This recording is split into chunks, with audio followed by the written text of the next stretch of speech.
pendampingan yang bisa diberikan untuk orang tua santri yang masih menunggu hasil pencarian korban. Begitupun kepada para santri yang mengalami insiden ambruknya Ponpes. Kita akan tanyakan kepada Andik Matoesi, Ketua Himpunan Psikologi Indonesia. Selamat pagi, Pak Andik. Selamat pagi semuanya. Pasti. Baik, Pak Andik, ini tentunya menjadi pukulan yang sangat berat bagi orang tua para santri yang menjadi korban. Kemarin juga saya sempat melihat ada orang tua yang histeris seperti itu ketika mendengar kabar duka dari sang anak. Apa yang seharusnya kemudian dilakukan ataupun menjadi fokus para orang tua ini, diberikan pendampingan seperti apa seharusnya, Pak Andik? Harus kita siapkan ya.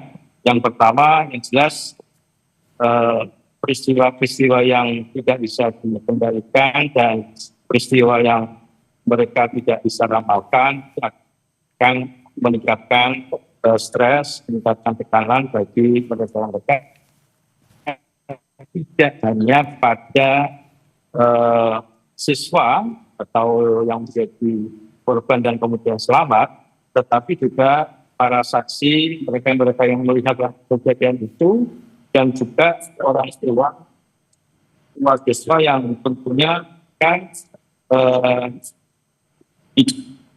terkejut ya, karena itu peristiwa yang tiba-tiba hadir, sementara mereka tidak pernah berpikir bahwa akan terjadi kejadian tersebut. Sehingga menurut saya perlu ada kehadiran psikolog, relawan-relawan psikologi yang untuk hadir di sana untuk membantu teman-teman siswa yang dikorban dan kemudian selamat maupun siswa lain beserta orang tua. Kami dari HIMSI ada memiliki yang namanya Krisna ya, Korps Relawan Bencana yang ada di setiap wilayah, yaitu di HIMSI wilayah Jawa Timur yang bisa suatu waktu untuk membantu atau memberikan bantuan apabila diperlukan. Baik, kemudian cara komunikasi yang harusnya dilakukan seperti apa, Pak Andik? Apakah kemudian memberikan pengertian ataupun apa yang sebenarnya harusnya dikatakan kepada para orang tua yang masih menunggu korban dievakuasi? Yang penting sebenarnya harus ada kejelasan ya, harus ada kejelasan terkait dengan korban. Karena selama tidak ada kejelasan, masih ada harapan gitu, masih ada harapan dan ada keinginan untuk anaknya itu bisa selamat gitu ya. Tetapi dari tim relawan seharusnya juga tidak menempatkan mereka di reruntuhan gitu, karena pada saat menempatkan mereka di dekat reruntuhan juga akan menimbulkan histeris, mereka pasti histeris dan mereka akan berpikir yang kemudian akan lepas kendali secara emosional. Jadi mungkin diharapkan ada di dekat pondok ada ruang-ruang khusus mereka untuk menunggu, untuk menguatkan mereka dan juga untuk memberikan konseling bagi mereka pada saat mereka mengalami ini.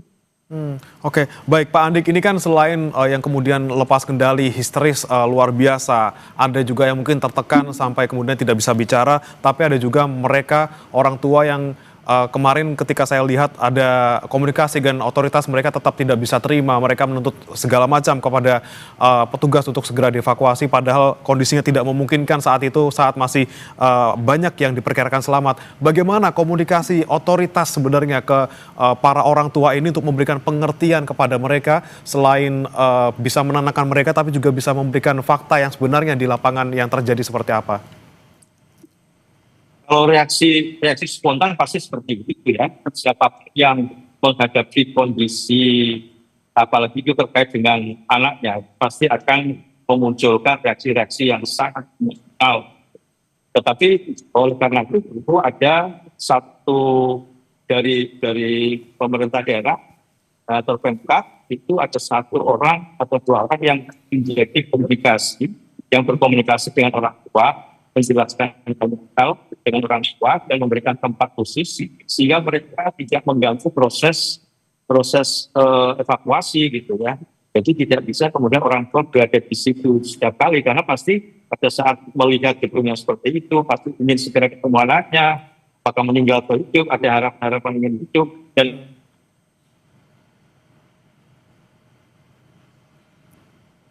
Pak Andik. ada ruang khusus di mana di situ ada informasi-informasi yang selalu diberikan kepada mereka. Oke, baik. Pak Andik, kita tahan dulu Pak Andik, kita akan dengarkan bersama ini konferensi pers dari BNPB terkait dengan ambruknya Ponpes Al-Qazi. Ya, memang kalau itu kan 7 jadinya ya. Cuma datanya untuk siapa-siapanya, identitasnya belum. Ditemukan 3, Bu. 2-nya udah masuk di sana, di rumah sakit. 1 lagi diidentifikasi gitu loh. Ibu dengan saya sama. Ya masa nggak bisa hitung, berarti kan 8 gitu. Tapi kan nggak bisa saya bicara itu namanya siapa, karena saya juga belum tahu. Bapak sebutkan bahwa diperkirakan ada 58 posisi kekurangan 3 itu ya Pak. Nah lalu kemarin malam di preskon Bapak katakan sudah menyiapkan 300 Nah bisa tolong dijelaskan Pak, ini 300 dan Ya itu antisipasi ya. Antisipasi kalau kita itu kan bekerja harus rencana cadangan ya. Memang di data ini 59 dikurangi tadi saya udah jelaskan, Ahmad Pet tinggal 58 kan. Masalah penyiapan kantong jenazah di atas 100-200 yaitu adalah persiapan Satgas. Persiapan Satgas. Jangan terus itu dijadikan polemik gitu loh. Jadikan polemik. Kan nggak mungkin gitu 58 terus kita bicara taruhkan 58 gitu. Iya kalau jenazahnya dalam kondisi kan di reruntuhan. Siapa tahu kan? Ibu bertanya tapi jawabannya udah tahu kan. Itu hanya persiapan Satgas supaya apabila ternyata membutuhkan kantong jenazah yang lebih banyak, kita sudah siap. Itu jawabannya. kan kemarin ada 1 orang tua yang konfirmasi kalau anaknya selamat ya Pak. Itu artinya masuk ke korban tambahan sehingga menjadi 112 atau seperti apa Pak? Karena kan itu masuk di satu data pencarian berkurang kan jadi 58. Nah apakah itu menjadi salah satu korban juga yang akhirnya ditemukan dalam kondisi selamat atau seperti apa Pak penjelasannya? Ya itu kan kemarin kan saya katakan mudah-mudahan 59 ini tidak seperti itu. Nah, terbukti kan 1 orang ternyata tidak ada di situ. Sekarang 58 kan. 58 ini ada daftar namanya semua. Cuma kita nyari yang 58 di luar rentuan ini kan nggak ngerti. Nah, taunya adalah ketika ada orang tua yang lapor gitu. Ada yang lapor. Nah ini kemarin ada yang lapor. Nah ini kejadiannya kan antara orang tua dengan si anak, ini tidak jadi satu gitu loh. Yang diwawancara di siapa itu Bapak Abdul Hanan itu kan juga begitu. Dia udah nangis-nangis di sini, udah teriak nyari-nyari. Rupanya anaknya ada di tempat lain. Nah anaknya dengan bapaknya ini nggak saling komunikasi. Ya anak-anaknya kan kecil nih Dek, bukan kayak kita. Ini anak-anak SD, SMP nih. Ya jadi bagaimana sih kita lihat anak-anak kecil itu? Jadi nggak bisa lah terlalu terus disalahkan begitu, nggak bisa. Nah, jadi yang kita catat itu, jadi masih 103 selamat, 108 meninggal, 5 yang sudah terdata kan. Kalau mau dibuat sekarang tambah 3 ya jenazah boleh. Ya.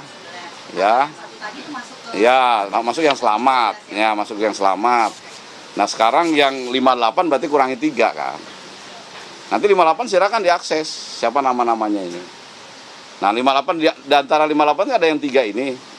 Yang 3 ini siapa-siapa kita belum tahu. Tunggu hasil identifikasi dari petugas yang betul-betul kompeten di dalam hal itu. Ini saya segera ajukan aja, saya sampaikan supaya rekan-rekan media sempat update gitu loh. Jangan di luaran. Dari mulai kemarin alat berat masuk sampai sekarang tidak ditemukan, kan jangan sampai begitu. Jadi memang ditemukan. Nah kalau sekarang nanti setelah ini dapat 2, 3 ada lagi, saya katakan ada potensi akan ditemukan lagi dalam waktu dekat. Berarti setelah ini akan dapat lagi terus. Karena sudah sampai di titik kemungkinan disitulah korban yang masih tertimbun. Kalau kemarin kan atasnya dulu diambil. Oke? Ya, saya nggak tahu sektor-sektornya ya. Nanti silakan tanya ke Dirut Basarnas yang memimpin langsung operasi di situ, ya.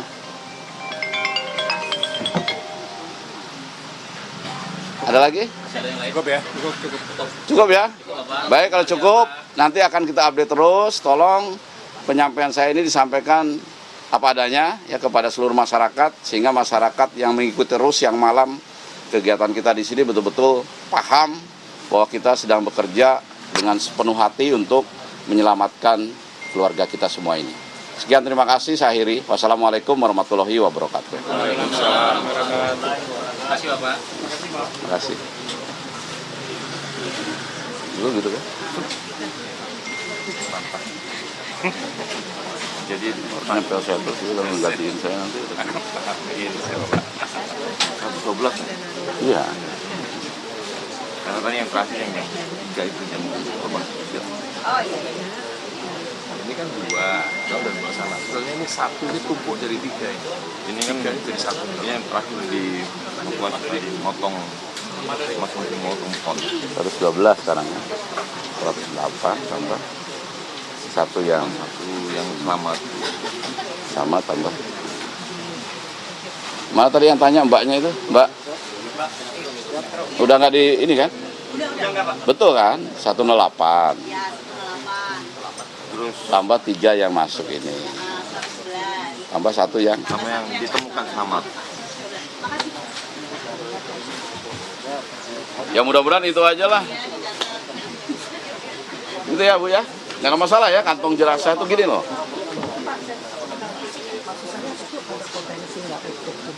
Ya kalau gitu kan pasti. Kalau gitu Iya, kan maksud saya 300 itu juga antisipasi. gitu kan. Tapi kan saya nggak boleh ngomong gitu, masa Iya. tidak utuh. Itu nanti stres semua. Ya, artinya ya itulah. Iya. Maaf, saya kan baru datang ya Pak ya.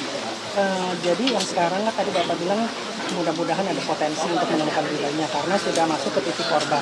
Itu kalau di bangunan itu mereka itu di tengah bangunan. Iya. Titik yang ini tengah Di bangunan. bawah kan 4 lantai. Iya, tapi bagian tengah bukan pinggir Iya. gitu kan. Hanya ini apa di tengah bangunan, di pinggir bangunan ini yang kalinya. Pak, itu diperkirakan berapa lama Pak Pak ini kan tadi masa Secepat mungkin. pembongkaran? Dari kemarin sampai sekarang itu ada lagi di hari ini. tidak bisa menemukan titik korban. Kalau sekarang mungkin bisa dapat, bisa 3 hari ya. Titik korban. Nah, itu di Ya saudara, baru saja tadi kita simak bersama pernyataan dari Kepala BNPB Suharyanto terkait dengan perkembangan terkini pencarian korban ambruknya Ponpes Al-Quds ini. Disampaikan tadi untuk hari ini sementara yang sudah berhasil dievakuasi sebanyak 3 jenazah. Namun dari 3 jenazah tersebut belum seluruhnya teridentifikasi sehingga belum bisa dipastikan apakah 3 korban ini masuk dalam daftar 58 nama orang yang sebelumnya dirilis di lapangan seperti itu. Namun yang bisa dipastikan saudara, ada 5 korban yang dipastikan tewas dan sudah teridentifikasi, ditambah dengan 3 korban tewas sehingga total ada 8 korban tewas. Namun 3 orang yang baru ditemukan ini saudara masih menunggu identifikasi untuk memastikan identitasnya. Sementara terkait dengan korban secara keseluruhan ada 103, masih sama seperti data sebelumnya. Ini termasuk yang sudah selamat, kemudian yang masih dirawat di rumah sakit dan juga termasuk korban yang meninggal dunia. Dan tadi disampaikan juga oleh Kepala BNPB saudara bahwa saat ini tim gabungan sudah bisa mencapai titik yang diperkirakan terdapat korban yang masih tertimbun, sehingga diperkirakan juga hari ini akan bisa dievakuasi lebih banyak lagi jenazah korban ambruknya Ponpes Al-Quds ini. Dan saudara, kita akan kembali lanjutkan perbincangan kami bersama dengan Andik Matulesi, Ketua Himpunan Psikologi Indonesia. Pak Andik, kembali kita bahas terkait dengan kondisi psikologi. Ini tidak hanya orang tua, tapi juga ada korban yang selamat di sana, masih dirawat di rumah sakit. Bahkan ada yang terpaksa harus diamputasi di lokasi kejadian untuk menyelamatkan nyawanya. Seperti apa kemudian kondisi mental para korban selamat ini dan bagaimana cara menanganinya? Ya, mereka-mereka yang jadi korban dan selamat itu pasti akan mengalami yang namanya post traumatic stress disorder ya. bantuan stres karena dampak dari kejadian bencana yang dihadapi. Jadi memang perlu ada pendampingan psikologis bagi mereka secara personal agar mereka mampu menerima kondisi mereka dan juga bisa menurunkan tensi trauma yang mereka dapatkan. Namun juga perlu juga kepada para orang tua itu juga perlu pendampingan ya, terutama sekali nanti ada cocokan postmortem itu juga perlu ada pendampingan. Mereka-mereka yang anaknya masuk rumah sakit dan kemudian akan dioperasi dan sebagainya itu juga perlu ada pendampingan. Jadi memang kalau bisa memang ada sebuah koordinasi antara organisasi profesi ya, psikologi, kemudian rekan-rekan relawan dan juga dari rumah sakit untuk menyelesaikan atau memberikan pendampingan psikologis secara intensif kepada mereka.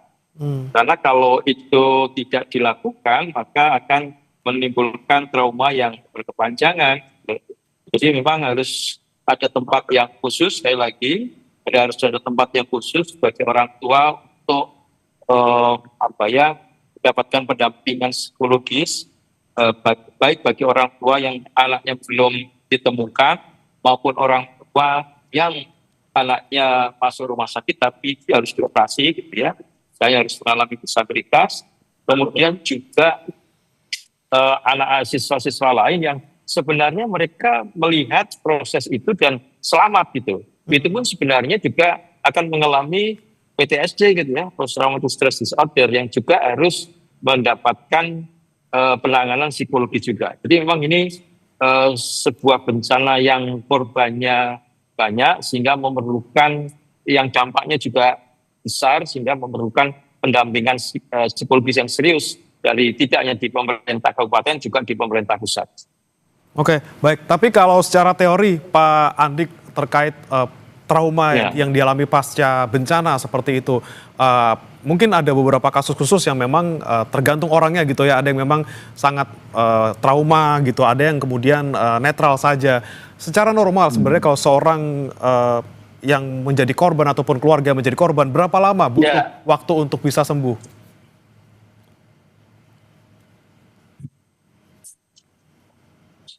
Pak Andik. Ya, silakan Pak Andik. Bisa saja berbeda-beda ya. Ada perbedaan. Ya, silakan Pak Andik. Ya, masing-masing orang pasti punya kemampuan yang berbeda di dalam menghadapi masalah ya. Ada yang dia mampu menghadapi dengan recovery dengan cepat, tapi ada juga yang recovery-nya lama gitu. Tetapi semuanya tetap perlu pendampingan psikologis gitu. Minimal ada tempat untuk bercerita, tempat untuk mengeluarkan unek-uneknya, tempat untuk memberikan deskripsi tentang kondisi psikologis real pada saat ini, dan juga yang paling penting adalah memberikan dukungan bahwa mereka akan mampu menghadapi persoalan ini dan tidak memberikan dampak pada kedepannya nanti. Oke, kalau kita lihat dari umur misalnya Pak Andik, untuk terutama para santri yang menjadi korban ini kan ada yang sudah menginjak usia dewasa 17 tahun, ada yang masih di bawah umur. Kemudian resiko trauma yang lebih besar ini justru yang usianya lebih muda atau lebih dewasa, atau kita tidak bisa pastikan dari umur, tergantung masing-masing individu?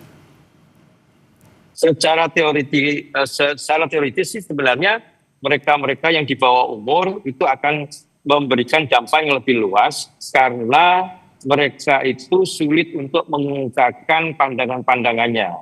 Kalau dibandingkan dengan mereka yang sudah dewasa, mereka relatif lebih mampu terbuka pada orang lain, tahu bahwa ada masalah tentang dirinya gitu ya, sehingga akan memudahkan untuk menyelesaikan persoalan itu. Tapi bagi anak-anak yang di bawah umur, mereka seringkali agak sulit, apalagi kalau dia menghadapi trauma yang cepat gitu ya, kondisi yang memang sebenarnya dia inginkan, maka juga memerlukan waktu yang lebih banyak, pendampingan yang lebih intensif dibandingkan mereka yang sudah dewasa. Oke, baik. Kemudian Pak Andik, ini kan ada orang tua yang juga tadi santrinya selamat tidak menjadi korban. Ini tentunya orang juga akan bertanya-tanya bagaimana kemudian mengidentifikasi apakah anak saya mengalami trauma atau tidak. Tanda-tanda apa saja yang perlu diperhatikan oleh orang tua yang santrinya selamat dalam kejadian ini? Yang pasti ada perbedaan pola perilaku ya. Misalnya sebelumnya itu ceria, tidak ada DSD, yang sebelumnya dia mudah berinteraksi, kemudian ternyata dia sulit berinteraksi, atau menjauhi atau mengisolasi dirinya, ada yang tiba-tiba menangis gitu ya, ada yang kalau dia dengar suara-suara tertentu dia kemudian lari gitu. Jadi ada banyak gejala-gejala yang memang harus dideteksi secara dini gitu. Oleh karena itu saya berharap memang seluruh siswa yang mengalami menghadapi trauma ini harus dilakukan deteksi secara real gitu ya, untuk melihat kondisi psikologis masing-masing. Karena masing-masing punya kemampuan untuk merilis ya resiliensi yang berbeda, tetapi ada juga yang seringkali dia tidak mampu mengungkapkan dirinya pada satu masalah, sulit mengungkapkan dirinya, sehingga menyulitkan untuk dia untuk melakukan recovery. Oke, ini perlu identifikasi, perlu secara keseluruhan gitu ya, dievaluasi siapa saja yang kemudian mengalami trauma. Tapi kan let's say sekarang belum ada langkah itu, Pak Andik, yang bisa dilakukan orang tua di rumah untuk santri yang selamat. Kapan seharusnya mereka bisa menghubungi layanan profesional atau cukup dengan ditangani sendiri di rumah? Apa tanda-tanda yang harus menjadi paling tidak benchmarknya seperti apa untuk mencari pertolongan dari profesional? Kalau tanda-tanda perubahan perilakunya itu sangat jauh beda gitu ya. Yang sebelumnya anaknya itu mampu berkonsentrasi dengan baik, tiba-tiba sama sekali tidak bisa berkonsentrasi dengan baik. Ada yang biasanya makan dengan normal tapi kemudian tidak mau makan.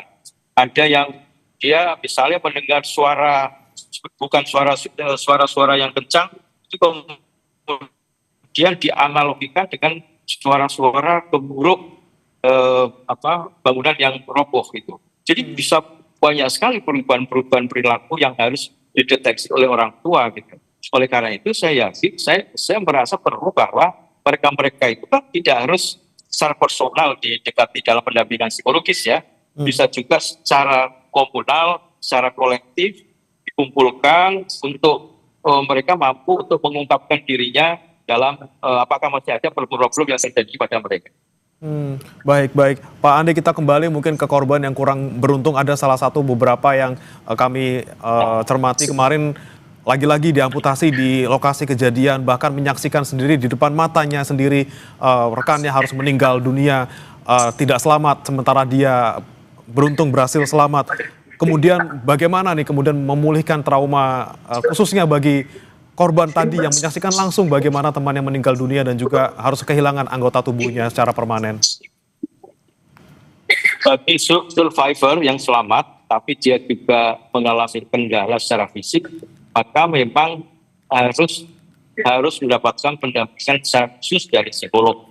Dan itu harus day by day, gitu. Tidak bisa hanya sekali saja ketemu, tetapi harus ada tanggung jawab dari pemerintah kabupaten, pemerintah pusat untuk memberikan kesempatan pada mereka untuk bisa mengakses layanan psikologi secara intensif. Misalnya bertemu dengan psikolog secara intensif, terutama untuk awal-awal ini harus setiap hari dilakukan pertemuan ya.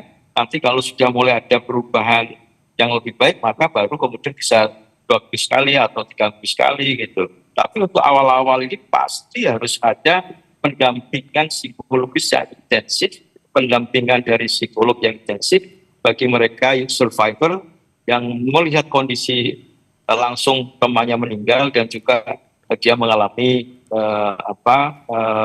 mengalami masalah-masalah yang misalnya kakinya terpotong atau tangannya yang kemudian harus diamputasi dan sebagainya.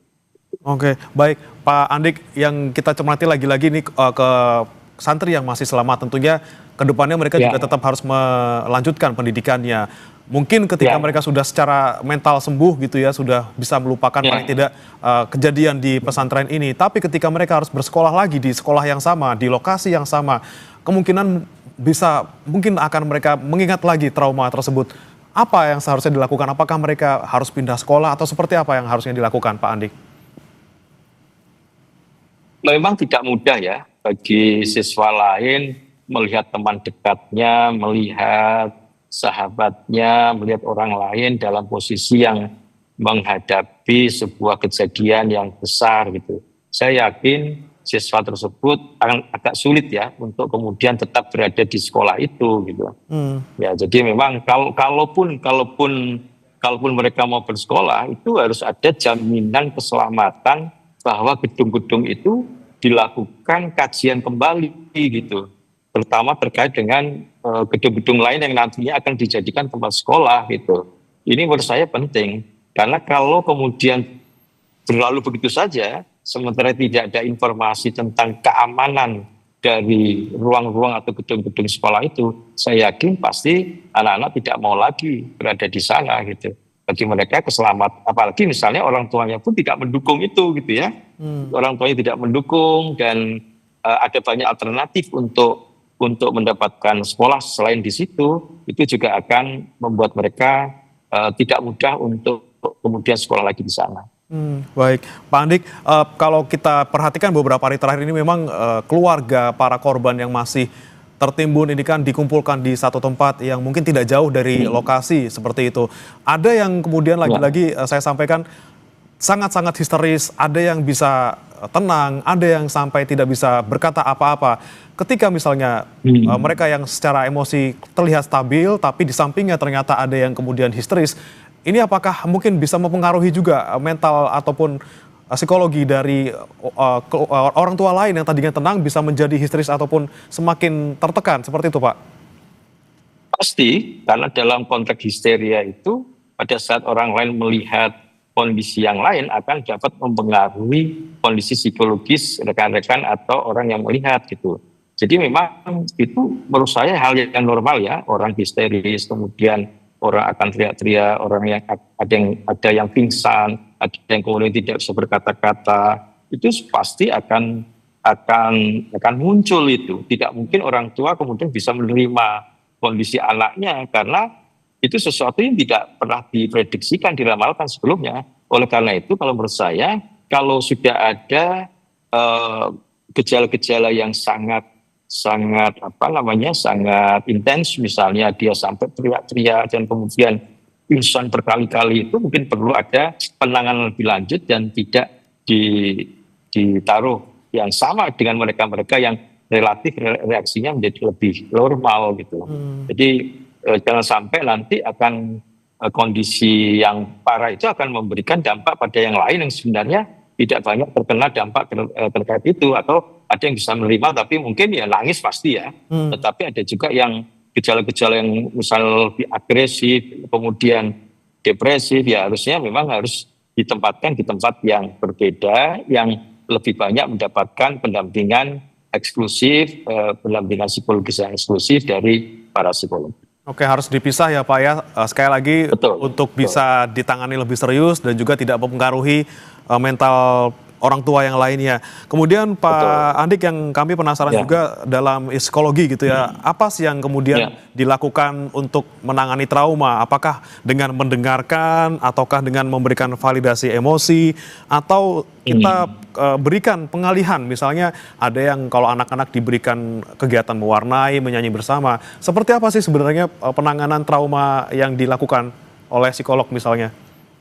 Ada banyak jenis ya, ada banyak jenis penanganan trauma atau pendampingan psikososial bagi mereka-mereka yang jadi korban itu. Ada yang pada level paling bawah adalah psychological first aid ya, bantuan psikologis awal gitu ya. Bagaimana kita mampu mendengarkan, agar mereka mampu cerita, agar mereka itu mampu menjelaskan perasaan-perasaannya gitu. Tapi ada juga yang pada saat mereka tidak gejalanya lebih kronis, maka perlu dilakukan konseling dan juga psikoterapi gitu, yang lebih intens, yang dengan berbagai teknik-teknik tertentu, yang teknik tersebut tergantung pada kondisinya. Semakin kondisinya lebih parah, lebih kronis, maka juga perlu ada intensivitas ya, pendampingan psikologis yang intensif dan penurunan gejala-gejala trauma yang lebih intensif. Oke, kemudian tingkatan seperti apa yang kemudian memerlukan penanganan lebih dari psikolog, misalnya membutuhkan penanganan psikiater, Pak Andik?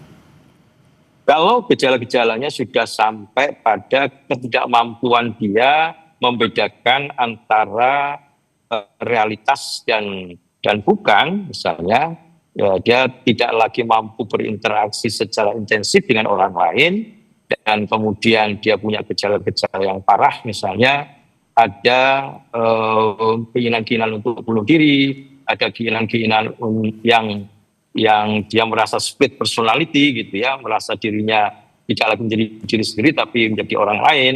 Nah, tingkat keparahan itulah yang nanti akan bisa di refer kepada psikolog klinis atau kepada psikiater. Oke, baik Pak Andik, kita tahan sebentar Pak Andik. Kami akan nanti tanyakan kembali terkait bagaimana menangani psikologi dari para korban ambruknya Ponpes Al-Quds ini. Saudara, jangan beranjak, breaking news masih akan kembali usai